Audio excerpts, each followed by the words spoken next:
한국에서 아파트는 더 이상 사는 곳이 아니라 사는 것입니다.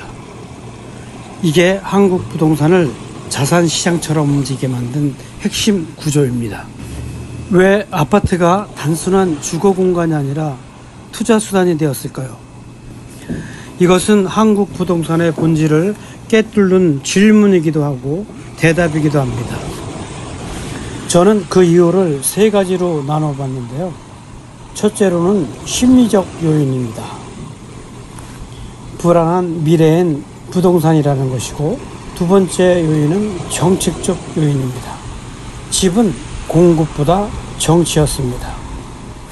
세 번째 요인은 구조적 이유입니다. 아파트는 한국의 금융 상품이 되었습니다. 가끔은 이런 생각 해보신 적이 있을 겁니다. 도대체 왜 우리가 이렇게까지 집에다가 목숨을 걸게 되었을까? 누군가는 말합니다. 한국은 집값이 너무 올랐기 때문이라고, 정부가 정책을 잘못해서 그렇다고. 하지만 저는 그보다 더 깊은 이야기가 있다고 생각합니다. 언제부터인가 우리가 사는 집을 꿈꾸지 않게 되었습니다. 예전에는 집이란 말은 말 그대로 보금자리였습니다. 결혼을 하고 아이를 낳고 작지만 따뜻한 공간에서 서로의 삶을 꾸리는 것, 그게 집을 사는 이유였습니다. 그런데 요즘은 결혼을 집이 결정한다고 합니다. 집이 없으면 연애도 못합니다. 안 되는 거죠. 그 동네 아니면 아이를 못 키운다고 합니다. 물론 극단적인 얘기이긴 하지만 집이 보금자리가 아니라 인생의 전제 조건이 되어버린 거죠. 우리는 참 많은 걸 겪어왔습니다. IMF, 리먼 브라더스, 코로나, 물가의 폭등, 그리고 최근에 취인이 구테타까지. 그때마다 우리는 깨달았죠. 은행의 잔고는 줄어도 강남 아파트는 안 떨어지더라고요. 그게 불안한 시대 속에서 한국인에게 집이 가진 상징성입니다. 집 한 채만 있으면 그래도 버틸 수 있다. 그래서 사람들은 집을 사기 위해 자신의 모든 걸 걸기 시작했습니다. 퇴직금, 대출, 전세금, 그리고 부모 찬스까지. 사는 공간이 아니라 지켜야 할 자산이 된 겁니다. 그런데 우리나라의 부동산 정책은 시장이 아니라 사람의 심리를 바꿨다는 거예요. 집값이 오르면 잡겠다고 하고 집값이 내리면 살리겠다고 합니다. 수십 번을 반복했죠. 결국 사람들은 배웠습니다. 집값은 시장이 아니라 정부가 올리고 내릴 수가 있는 거구나. 그러니까 이제는 정부 발표 하나에 온 나라가 반응합니다. 규제 하나, 그것은 곧 매수 심리의 급등입니다. 보유세 강화, 그것은 매물이 쏟아진다는 신호입니다. 재건축 완화, 그것은 해당 지역 가격이 폭등한다는 뜻입니다. 그러므로 이제는 아파트는 그냥 집이 아니라 정책에 따라 움직이는 준자산 시장이 된 거란 말이죠. 그런데다가 우리나라는 전 세계에서도 보기 힘든 전세 제도를 갖고 있습니다. 이게 무슨 말이냐 하면 실제로 살지도 않으면서 집을 살 수 있는 구조가 가능하다는 말입니다.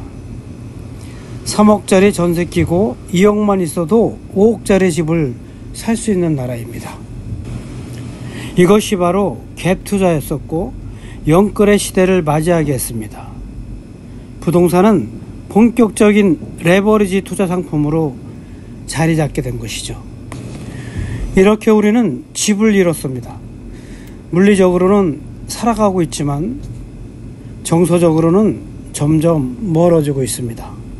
우리에게 집이란 더 이상 따뜻한 공간이 아니라 언제 사고, 언제 팔고, 언제 올랐고, 얼마 빠졌는지 계산하는 상품이 되어버렸습니다.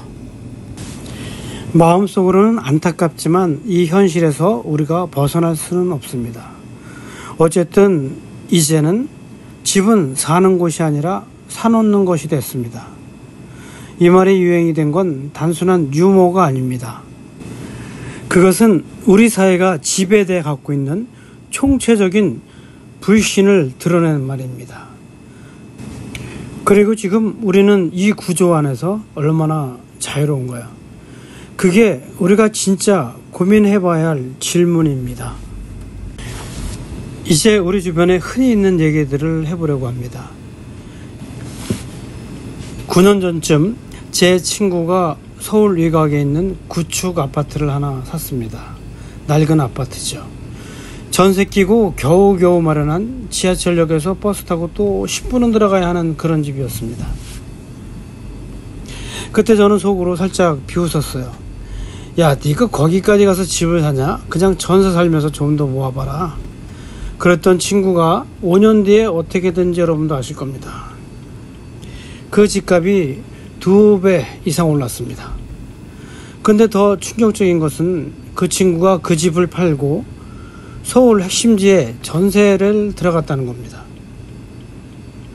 야, 너 거기 전세금만 9억이라는데 미쳤냐? 그랬더니 친구가 그러더군요. 야, 그래도 집 한 채 있어 봤는데 집 한 채 있으니까 뭔 짓을 해도 불안하지는 않더라고. 여러분도 아실 겁니다. 이 사이에서 불안하지 않으려면 일단 집이 있어야 하는 것을요. 생각해보면 우리 부모 세대는 노후를 연금으로 준비하진 않았습니다. 퇴직하면 퇴직금 받고 시골에 땅이라도 있으면 다행이고 아니면 그냥 아이들한테 기대는 구조였었습니다.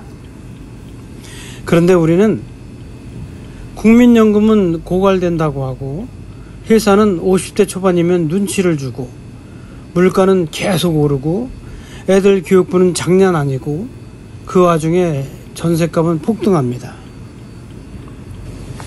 이런 세상에서 사람이 어디에 기대겠습니까? 돈? 주식했다가 하루아침에 반토막 나본 사람도 많죠. 코인? 말도 못 깨냅니다. 사업? 리스크 감당 안 됩니다.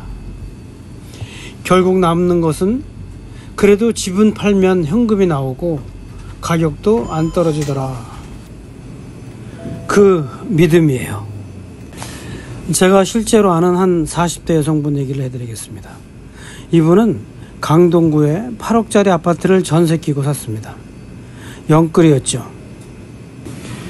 본인 월급으로는 감당이 안 되는 수준입니다. 그런데 1년이 채 안 돼서 그 집은 10억이 됐습니다. 그러자 이분 말이 바뀌었습니다. 이제는 애 키우는 것도 좀 덜 불안하고 아파트가 내 자산이 되니까 학교 보내는 것도 덜 조급해지고 그냥 숨통이 트인 느낌이랄까? 관절염이 났다고 하더라고요. 저는 주위에서 그런 것을 많이 봤습니다. 돈이라는 것이 생기면 웬만한 병들은 고쳐지더라고요. 똑같은 사람인데 집 한 채를 가지고 난 후에 표정이 완전히 달라져 있었습니다. 이러한 이야기가 반복되다 보니까 이제는 집이 없는 사람은 인생의 벼랑 끝에 있는 것처럼 느껴집니다. 주변에 아직 집 없어라고 묻는 게 아직 결혼 안 했어? 직장 없냐? 이러한 수준의 압박이 되어버렸습니다. 그러니까 집을 사야만 한다고 느끼는 거예요. 그게 수익이 나든 말든 실거주든 투자든 상관없이 말입니다. 결국은 불안하지 않으려면 집부터 있어야 되는 거죠. 그게 한국에서 아파트가 투자 수단이 된 심리적 이유입니다. 그리고 이런 불안은 자산 가격이 오를수록 세대가 뒤처질수록 더 강하게 작동되고 있습니다. 누군가는 말을 합니다. 집값이 너무 올랐다. 이젠 버블이다. 강남이 끝없이 오를 수 없다. 다 맞는 말입니다. 하지만 사람들의 심리는 그렇게 쉽게 돌아가지 않습니다. 누구도 실패하지 않는 자산을 찾고 싶은 이 불안한 시대에 집만큼 안정적으로 느껴지는 자산이 없다는 게 하나의 문제인 겁니다. 그러니 이제 집은 사는 공간이 아니라 불안에서 벗어나기 위한 최후의 방패막이 된 겁니다. 이것이 바로 아파트가 사는 곳에서 사는 것이 된 이유 중 가장 깊고 현실적인 이야기입니다. 누구나 한 번쯤은 겪었거나 들었거나 지금도 보고 있는 풍경일 겁니다. 이제 두 번째 이야기로 넘어가 볼까요? 정부가 조절하다가 신호를 줘버린 부동산 시장의 진짜 이야기입니다. 정부는 언제나 말합니다. 부동산 시장을 안정시키겠다. 투기는 막고 실수요자는 보호하겠다. 하지만 우리는 이제 그런 말을 들으면 가슴보다 머리가 먼저 반응합니다. 아, 이것은 사라는 신호구나. 아, 이거는 팔라는 얘기구나. 왜 이렇게 되어버린 걸까요? 정부는 시장을 조절하려 했지만 결국 신호를 준 존재가 되어버렸습니다. 그 시작은 그렇게 멀지 않은 과거에서 시작됐습니다. 2017년 문재인 정부 출범 이후에 정부는 강력한 부동산 규제 정책을 펼칩니다. 그 유명한 9.13 대책, 12.16 대책, 6.17 대책, 70 대책 등등 수많은 규제들이 쏟아졌습니다. 다주택자 중과세, 종합부동산세 강화, LTV, DTI 대출 규제, 청약 가점제 확대. 이쯤 되면은 집값이 꺾여야 되는 것이 맞는데, 근데 어땠을까요? 오히려 더 올랐습니다. 왜냐고요? 사람들이 이제 더 오르겠구나라고 생각했기 때문입니다. 정부가 이렇게까지 규제를 하면 공급은 꽉 막히겠다. 그럼 지금이라도 사야겠다. 지금 못 사면 영원히 못 산다. 결국 이 시기엔 실수요자들까지 패닉 바잉으로 뛰어들었고 집값은 말도 안 되게 올랐습니다. 특히 서울 강남권과 신축 위주로는 연 20에서 30% 상승도 나왔습니다.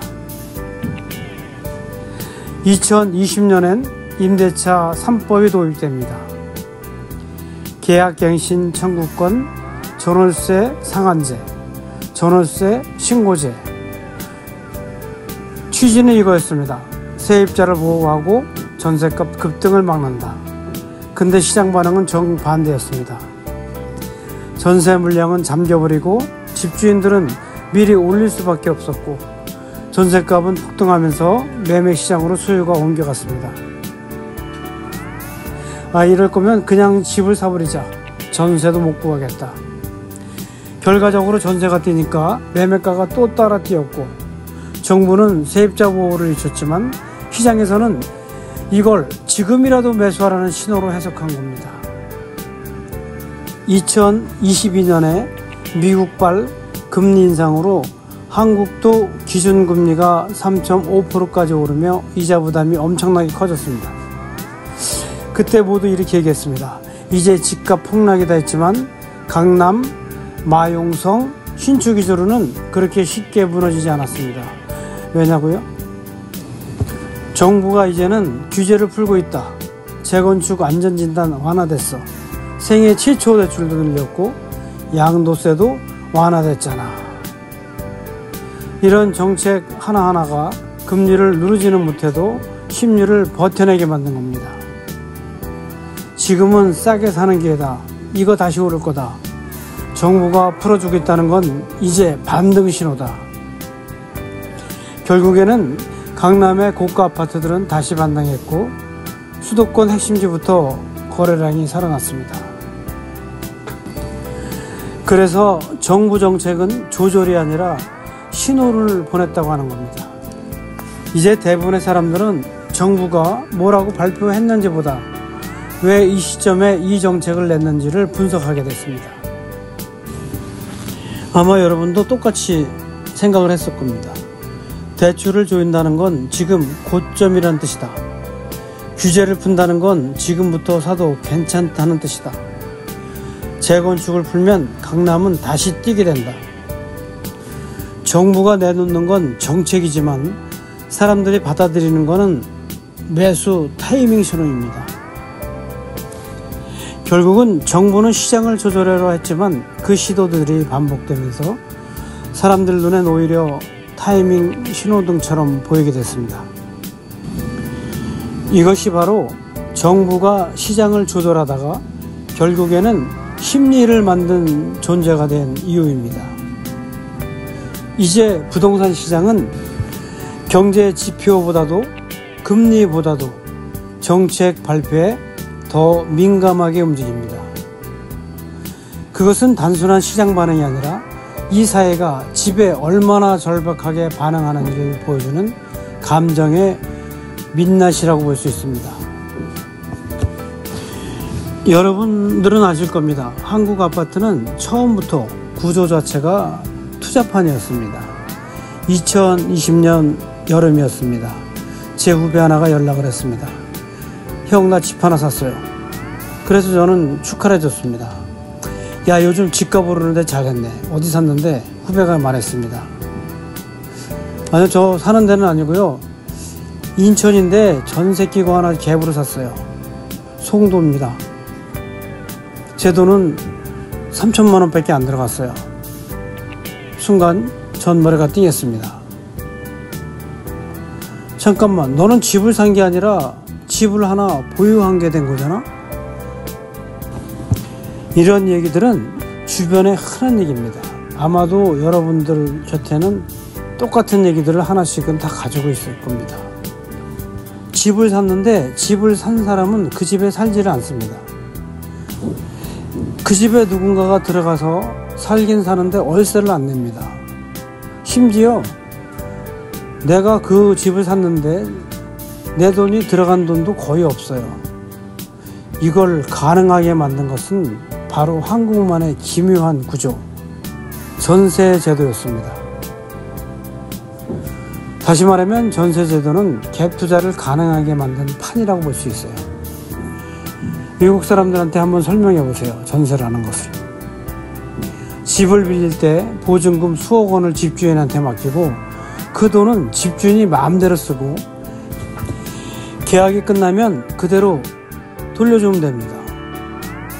그런데 못 돌려주면 전세 사기가 되는 겁니다. 이것을 믿는 사람은 우리나라 사람들밖에 없습니다. 그런데 이 전세 제도가 어떤 판을 만들었냐면요, 전세가를 지렛대 삼아서 집을 갖는 투자를 가능하게 했습니다. 집값이 5억인데 전세가가 4억 5천이면 내 돈은 5천만 원만 있으면 됩니다.